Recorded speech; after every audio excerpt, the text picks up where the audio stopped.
नमस्कार, मैं हूं पंकज भार्गव। अब से करीब 15.5 घंटे बाद प्रधानमंत्री नरेंद्र मोदी असम के धीमाजी से एक बड़ा मिशन शुरू करने वाले हैं। प्रधानमंत्री कल पश्चिम बंगाल के हुगली भी जाएंगे, जहां वो 6 नए इंफ्रास्ट्रक्चर प्रोजेक्ट शुरू करेंगे।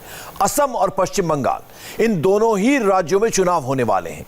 दो पॉलिटिकली सेंसिटिव स्टेट्स में जाने से पहले नरेंद्र मोदी ने आज अपनी पार्टी की मीटिंग ली, मगर जिसका वीडियो नहीं आया। मोदी ने पार्टी में कुछ बातें बताई हैं।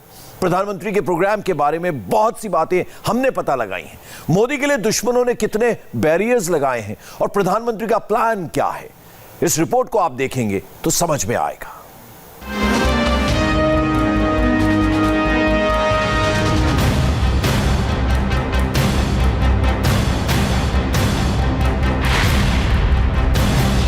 दो 2021 में प्रधानमंत्री का सबसे बड़ा राजनीतिक अभियान शुरू हो चुका है। नरेंद्र मोदी ने 5 राज्यों की पॉलिटिकल रिपोर्ट ले ली है। ग्राउंड पर पॉलिटिकल फाइट से पहले नरेंद्र मोदी ने बैकग्राउंड होमवर्क कर लिया है और मोदी अब खुद मैदान जंग में उतरने वाले हैं। देश मन बना चुका है। देश तेजी से आगे बढ़ना चाहता है। देश अब समय नहीं गंवाना चाहता है।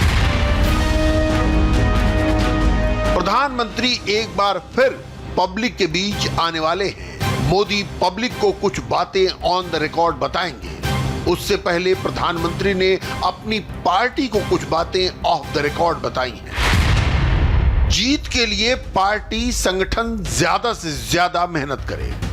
बीजेपी नेता जितना संभव हो जनता के बीच रहें। सरकार ने 3 कृषि कानून किसानों के हित में बनाए हैं। सरकार के कामकाज के बारे में पार्टी लोगों को बताए। असम, पश्चिम बंगाल, केरल, तमिलनाडु और पुडुचेरी, इन 5 राज्यों में अगले 2 से 3 महीने के भीतर चुनाव होने वाले हैं। 5 में सिर्फ एक राज्य असम में बीजेपी की सरकार है। बाकी 4 राज्यों में नरेंद्र मोदी के सामने चेंज का चैलेंज है। मैदान मुश्किल है। बम, गोला, बारूद, बेटी, माटी और बोली, मोदी के सामने बैरियर्स कई हैं। फिर भी बीजेपी को यकीन है कि मोदी में इम्पॉसिबल को भी पॉसिबल करने का हुनर है। मेरे देश के गांव में, मेरे देश के गरीब के घर में टैलेंट की कोई कमी नहीं होती है। उन्हें अवसर नहीं मिला होता है। आजाद भारत जब 75 में प्रवेश कर रहा है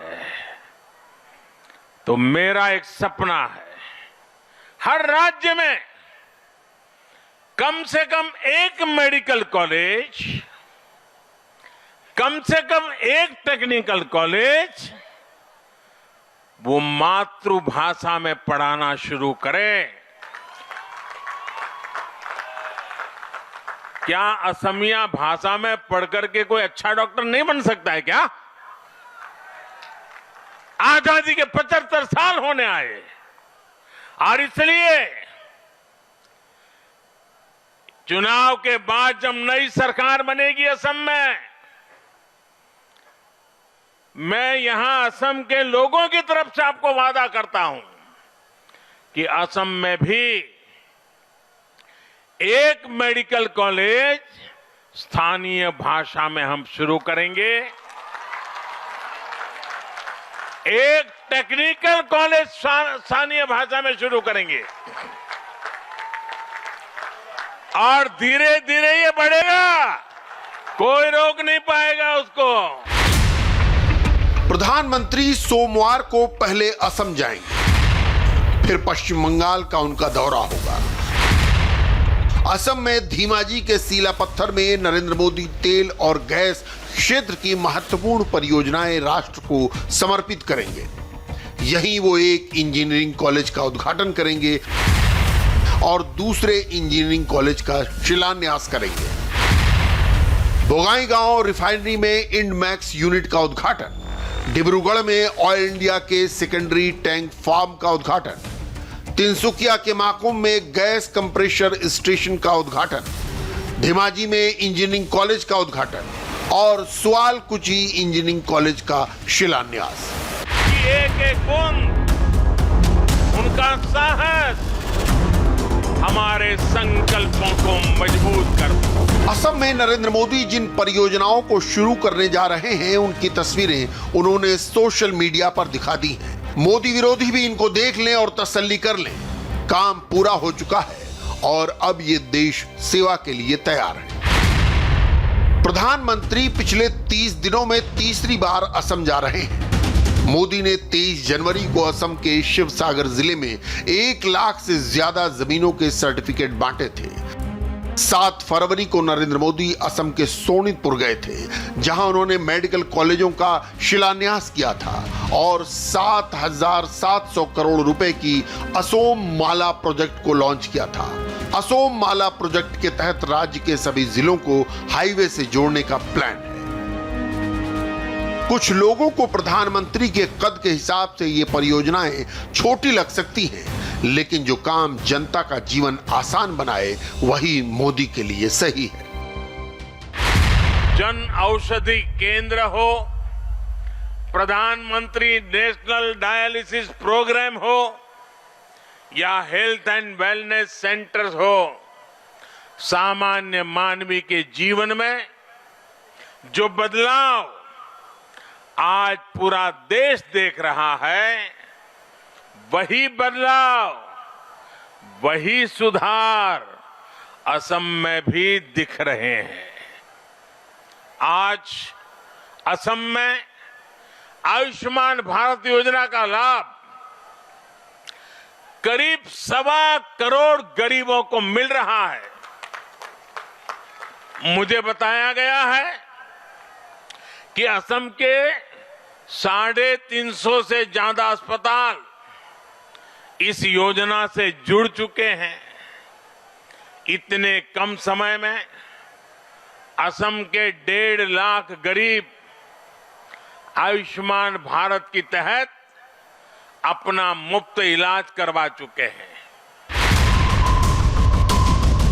नरेंद्र मोदी जब असम से बंगाल के हुगली पहुंचेंगे तो वहां भी कई प्रोजेक्ट शुरू करेंगे। नोआपाड़ा से दक्षिणेश्वर तक मेट्रो रेलवे का एक्सटेंशन, कालीघाट और दक्षिणेश्वर मंदिर जाने वालों को होगी सहूलियत। कलाईकुंडा और झाड़ग्राम के बीच तीसरी लाइन का उद्घाटन, अजीमगंज से खारगरा घाट के बीच सड़क का उद्घाटन, डानकुनी और बराईपाड़ा बर्धमान कॉर्ड लाइन का उद्घाटन, रसूलपुर और मागरा बर्धमान मेन लाइन पर तीसरी लाइन का उद्घाटन। नरेंद्र मोदी पश्चिम बंगाल की छोटी छोटी जरूरतों का ख्याल रख रहे हैं। नरेंद्र मोदी के बारे में विरोधी चाहे जो बातें करें, उनकी बातों को धर्म और मजहब के नजरिए से देखें, मगर मोदी देश और प्रदेश का इंफ्रास्ट्रक्चर सुधार रहे हैं। फायदा बंगाल के लोगों को होने वाला है। Development and good governance does not know caste, creed, race, gender, religion or language. Development is for everyone. This is the essence of सबका साथ, सबका विकास, सबका विश्वास. Development is our aim. Development is our religion. Narendra Modi के बंगाल पहुंचने से केवल 1 दिन पहले ममता बनर्जी के लाडले भतीजे अभिषेक बनर्जी के घर सीबीआई की टीम पूछताछ का समन लेकर पहुंची। शांति निकेतन 188A बंगले के बाहर कोलकाता पुलिस का यह जमावड़ा बता रहा है कि सीबीआई की चोट निशाने पर लगी है। सीबीआई की टीम कोल स्मगलिंग केस की जांच कर रही है, जिसमें अभिषेक बनर्जी की पत्नी रुजिरा बनर्जी भी एक्यूज्ड है। सीबीआई अभी रुजिरा पर ही फोकस कर रही है। अभिषेक बनर्जी का नंबर बाद में आएगा। मामला चीफ मिनिस्टर ममता बनर्जी की फैमिली का है, पॉलिटिक्स तो होगी ही। ममता बनर्जी ने मातृभाषा दिवस के बहाने दिल्ली की तरफ पॉलिटिकल गोल दागा। আমি ভাষার দিন, আজকে ভাষা দিবসের দিন, প্রতিজ্ঞাবদ্ধ হয়ে আপনাদের আমি অ্যাসিওর করছি, আমার বাংলা মায়ের কাছে প্রতিবদ্ধ হয়ে, প্রতিশ্রুত হয়ে আমি আপনাদের কাছে আমি অ্যাসিওর করছি, আমার যতক্ষণ দেহে প্রাণ রইবে আমি কোনো ধমকানি চমকানিকে ভয় পাই না এবং পাবও না। ममता की तिलमिलाहट की वजह समझने में किसी को कोई कंफ्यूजन नहीं है। अभिषेक बनर्जी पर सीबीआई का शिकंजा कसा तो सबसे पहले शुभेंदु अधिकारी का बयान आया। অ্যাকশন চাই আর বড় বড় কথা সভাতে দাঁড়িয়ে বলছেন তৃণমূল থেকে বিজেপিতে যারা গেছে নাকি ওয়াশিং মেশিন, বড় বড় কথা, খুব বড় বড় কথা বলছেন। আর ফাঁসির মঞ্চে যাওয়ার কবে একটা কথা টথা ছিল, বলছেন যে আমি হাঁটতে হাঁটতে ফাঁসির মঞ্চে যাব। আমরা তো অপেক্ষা করে আছি, ফাঁসি আমরা চাই না, আমরা চাই যে মানুষ দেখুক যে ক্ষমতাকে নিয়ে কিভাবে অপব্যবহার করেছে। আর अभिषेक बनर्जी के घर सीबीआई की टीम पहुंचने की टाइमिंग को प्रधानमंत्री के बंगाल दौरे की टाइमिंग से जोड़कर देखने वाले आपको कई बातें बताएंगे, मगर उनकी बातों पर भरोसा करने से पहले ये जान लें कि प्रधानमंत्री का दौरा कई हफ्ते पहले से तैयार होता है। नरेंद्र मोदी अपने काम से जनता का विश्वास जीतने में यकीन रखते हैं। पश्चिम बंगाल के लाखों किसानों को सैकड़ों करोड़ रुपए नहीं मिल पाए। कोरोना के दौरान देश भर के किसानों के बैंक खाते में पीएम सम्मान निधि के तहत हजारों करोड़ रुपए जमा किए गए। अभी तक इस योजना के तहत देश के 10 करोड़ से अधिक छोटे किसान परिवारों के बैंक खाते में 1,15,000 करोड़ रुपए जमा किए जा चुके हैं। इसमें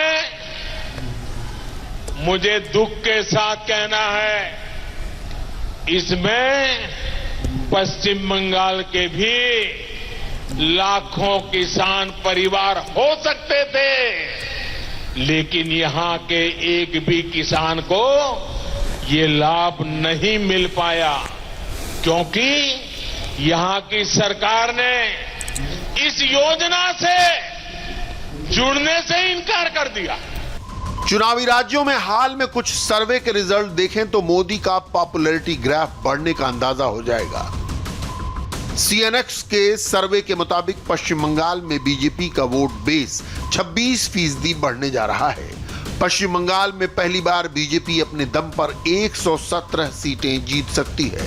सी वोटर ओपिनियन पोल में भी पश्चिम बंगाल में बीजेपी 100 से ज्यादा सीटें जीतती दिख रही है। सी वोटर ओपिनियन पोल के मुताबिक असम में दोबारा एनडीए की सरकार बननी तय है। सी वोटर के सर्वे के मुताबिक केरल में बीजेपी का वोट शेयर 15% तक पहुंच सकता है। नरेंद्र मोदी को झुकाने के लिए कुछ नेता अब भी किसानों के कंधे पर बंदूक रखकर चला रहे हैं, लेकिन यही नेता जब पीएम के साथ ऑफिशियल मीटिंग में जाते हैं तो चुप्पी साध लेते हैं। नीति आयोग की गवर्निंग काउंसिल की बैठक में 1-2 नहीं बल्कि 28 मुख्यमंत्री शामिल हुए, लेकिन एक भी मुख्यमंत्री ने कृषि कानून को वापस लेने की मांग नहीं की। पंजाब के सीएम अमरिंदर सिंह ने पब्लिक में बयान दिया था कि वो किसान कानूनों को वापस लेने की मांग करेंगे, लेकिन पीएम की मीटिंग में आए ही नहीं। किसान कानूनों पर एंटी मोदी नैरेटिव बना रहे नेताओं को प्रधानमंत्री ने क्लियर मैसेज दे दिया है, किसान कानूनों पर प्रधानमंत्री झुकने वाले नहीं हैं। बीजेपी नेताओं को नरेंद्र मोदी ने जो बातें ऑफ द रिकॉर्ड बताई हैं उनमें साफ साफ कहा है 3 कृषि कानून किसान भाइयों के फायदे के लिए बनाए गए हैं। ये बात निश्चित है, हमारी खेती को खुशहाल बनाने के लिए फैसले लेने का ये समय है, इस समय को हमने गंवा नहीं देना चाहिए। हमें आगे बढ़ना चाहिए, देश को पीछे नहीं ले जाना चाहिए। पक्ष हो विपक्ष हो आंदोलनरत साथी हो, इन सुधारों को हमने मौका देना चाहिए और एक बार देखना चाहिए कि इस परिवर्तन से हमें लाभ होता है कि नहीं होता है। कोई कमी हो तो उसको ठीक करेंगे और कहीं ढिलाई है तो उसको कसेंगे। ऐसा तो है नहीं कि सब दरवाजे बंद कर दिए बस। और इसलिए मैं कहता हूं मैं विश्वास दिलाता हूं कि मंडियां अधिक आधुनिक बने, अधिक प्रतिस्पर्धी होगी। इस बार बजट में भी उसके लिए हमने प्रावधान किया है। इतना ही नहीं, एमएसपी है, एमएसपी था, एमएसपी रहेगा। ये सदन की पवित्रता समझे हम। जिन 80 करोड़ से अधिक लोगों को सस्ते में राशन दिया जाता है, वो भी कंटिन्यू रहेगा। एक वायरस ने दुनिया को तहस नहस कर दिया। नरेंद्र मोदी के रेडार पर पिछले एक साल से सबसे ज्यादा ब्लिंक करने वाला टॉपिक है कोरोना। इस मोर्चे पर कुछ बुरी खबरें हैं। देश में 14,000 से ज्यादा कोरोना के नए पेशेंट मिले हैं। नए केस में 74% केस केरल और महाराष्ट्र में मिले। छत्तीसगढ़ और पंजाब में भी एक्टिव केस बढ़ रहे हैं। महाराष्ट्र के पुणे में नाइट कर्फ्यू का ऐलान हुआ है। पुणे के स्कूल कॉलेज 28 फरवरी तक बंद कर दिए गए हैं। अमरावती जिले में 7 दिनों का लॉकडाउन लगाया गया है। 24 घंटों में कोरोना से 90 लोगों की मौत हुई है। एक तरफ नरेंद्र मोदी कोरोना वैक्सीन लगवा रहे हैं, दूसरी तरफ कोरोना का फन फिर से क्यों फैल रहा है, यह आपको बताएं उससे पहले देश के उन 4 राज्यों का कोरोना ग्राफ देख लीजिए जहां पिछले एक सप्ताह में 75% नए केस मिले। महाराष्ट्र 31,057, केरल 31,885, पंजाब 2,157, छत्तीसगढ़ 1,768। सिर्फ 4 राज्यों में पिछले एक सप्ताह में 66,867 केस मिले। इस दौरान देश के बाकी 24 राज्यों में 17,692 नए केस मिले। इन चारों राज्यों में उन्हीं पार्टियों की सरकार है जिनका झंडा और एजेंडा सिर्फ और सिर्फ मोदी विरोध पर टिका है। कोरोना का वायरस पार्टी नहीं देखता। कहां कौन नेता सरकार चला रहा है उसे नहीं पहचानता। कोरोना को पार्टी के झंडे का रंग दिखाकर नहीं रोका जा सकता, ना ही मोदी विरोधी नारे लगाकर वायरस को काबू में किया जा सकता है। कोरोना उसी तरीके से कंट्रोल किया जा सकता है जो वैज्ञानिकों ने बताया है और जिस पर नरेंद्र मोदी अमल कर रहे हैं, यानी दवाई भी कड़ाई भी। नया प्रण लेना है, दवाई भी कड़ाई भी। प्रधानमंत्री मोदी कल असम में बोलेंगे तो आज केरल में योगी आदित्यनाथ जमकर गरजे। योगी ने लव जिहाद को लेकर केरल की लेफ्ट सरकार पर बड़ा आरोप लगाया। केरल में इस साल चुनाव है जिसके लिए बीजेपी ने अपने स्टार नेताओं को मैदान पर उतार दिया है। ऐसे में क्या लेफ्ट की दीवार जय श्री राम के नारे से टूटेगी?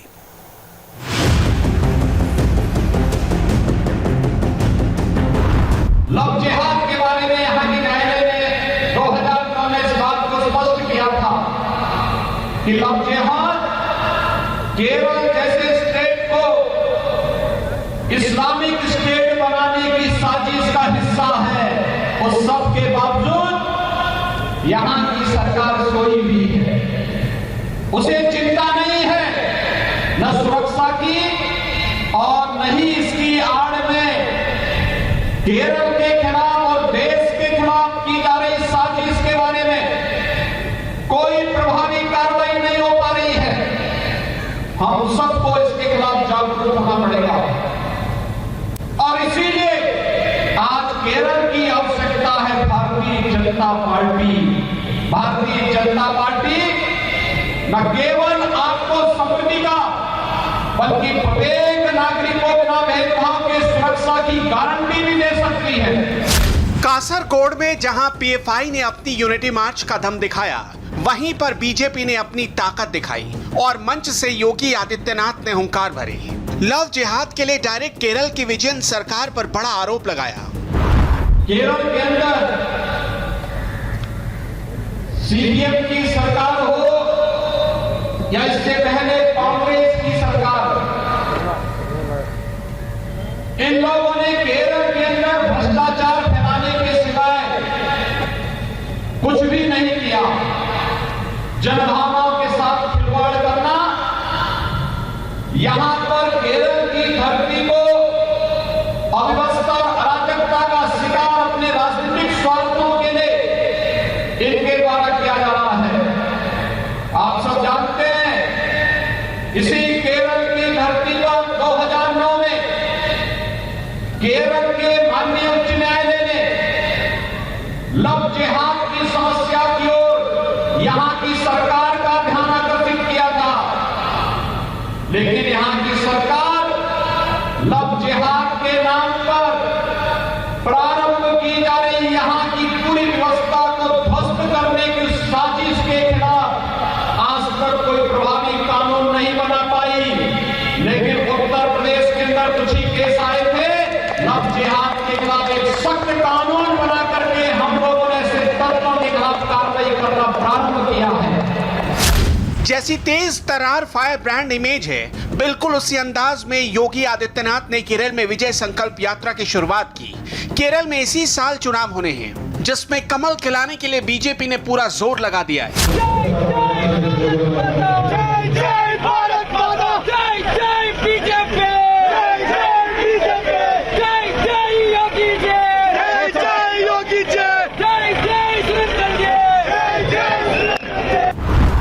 केरल में बीजेपी का मुकाबला सीपीआई, सीपीएम और पीएफआई सबसे।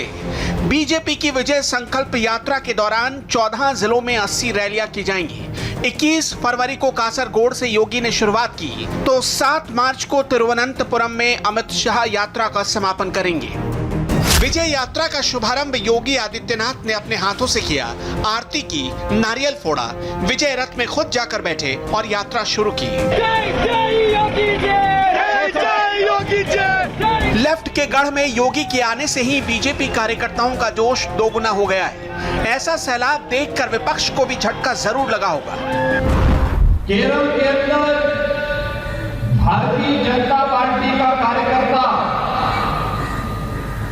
जिन विपरीत परिस्थितियों में कार्य कर रहा है, वो सचमुच आपके साहस और भारत के प्रति, भारत माता के प्रति और केरल की समृद्धि के लिए आपकी प्रतिबद्धता को दोहराता है।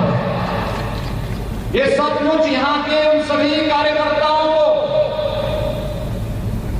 जो सीपीएम और अन्य उन तत्वों के खिलाफ मजबूती से लड़ाई लड़ते हुए मूल्यों और आदर्शों की राजनीति करने के लिए अपने आप को समर्पित किए हुए हैं, और सभी कार्यकर्ताओं का मैं हृदय से स्वागत करता हूं, अभिनंदन करता हूं। योगी जिस कासरगोड में गरज रहे थे, वो मालाबार इलाके में आता है।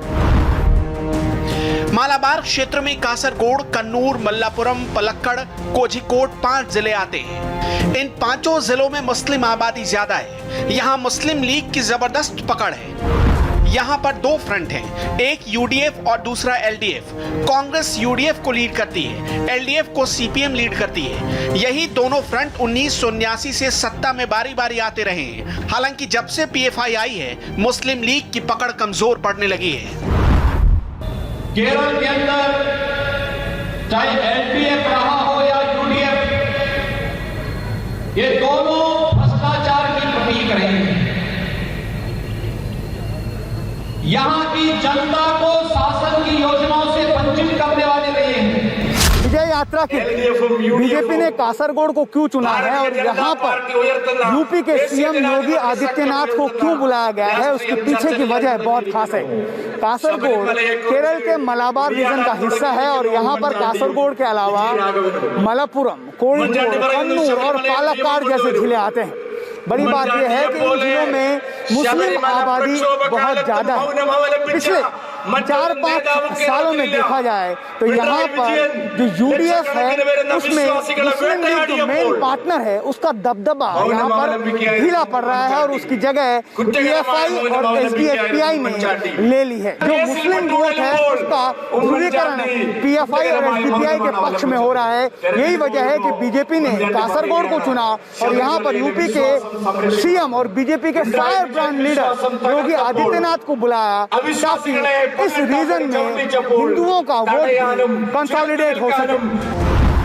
पीएफआई की पॉलिटिकल विंग एसटीपीआई है। 2018 में कासरगोड में एसटीपीआई का सिर्फ 1 पार्षद था और अब एसटीपीआई के 8 पार्षद हो गए हैं। जैसे जैसे पीएफआई की राजनीति आगे बढ़ रही है, बीजेपी को अपने लिए रास्ता बनता दिख रहा है। योगी के मंच से राम मंदिर का जिक्र भी हुआ, जय श्री राम का नारा भी गूंजा।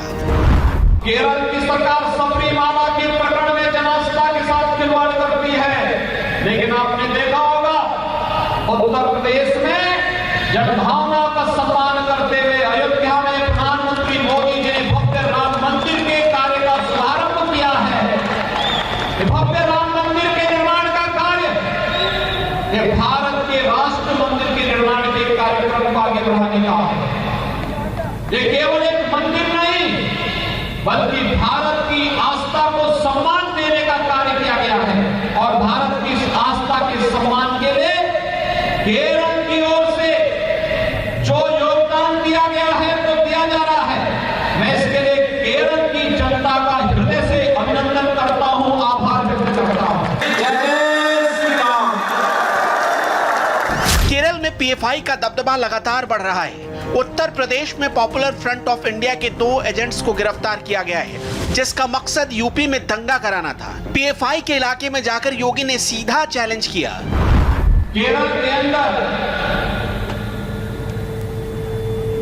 यहां की वर्तमान सरकार कैसे जनभावनाओं के साथ खिलवाड़ कर रही है, सबरीमाला प्रकरण उसका एक उदाहरण है। एक तरफ सबरीमाला के नाम पर जनभावनाओं का कार्य यहां की सरकार कर रही है और दूसरी तरफ यहां पर कुछ ऐसे संगठनों को अराजकता फैलाने की छूट सरेआम दी जाती है, जो यहां के मंदिरों और चर्चों पर हमला करके जनभावनाओं के साथ खिलवाड़ करते हैं।